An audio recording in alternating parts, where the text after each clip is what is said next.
मौलाना फजलुर रहमान ने ईवान में वो सच बोल दिया है जिसने मुक्तदिर हलकों की नींदें उड़ा दी हैं।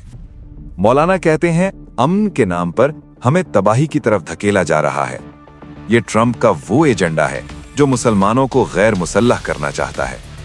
हुक्मरान ट्रंप नामी बुत को खुश करने के लिए मुल्क और ईमान का सौदा कर रहे हैं। मौलाना का सबसे बड़ा इंकिशाफ सुने। वो कहते हैं इसराइल शाम और ईरान से होता हुआ अब तफ्तान के रास्ते आपकी सरहद पर खड़ा होने वाला है।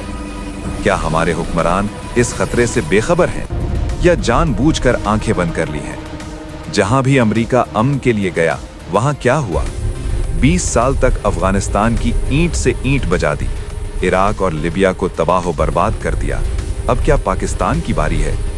मौलाना ने याद दिलाया कि अमेरिका ना पहले हमें बचाया और ना अब बचाएगा।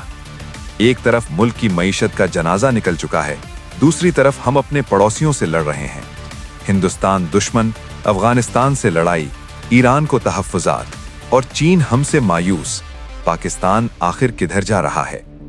नाजरीन, क्या ये जाली और जबरी हुक्मरान पाकिस्तान का मुस्तकबिल बचा सकेंगे या हमें सिर्फ तजुर्बागाह बना दिया गया है? अपनी राय कमेंट्स में जरूर दें। वीडियो को शेयर करें ताकि सच सब तक पहुंचे। अब तक के लिए इतना ही। हक की बात इस्माइल खान के साथ। पाकिस्तान जिंदाबाद।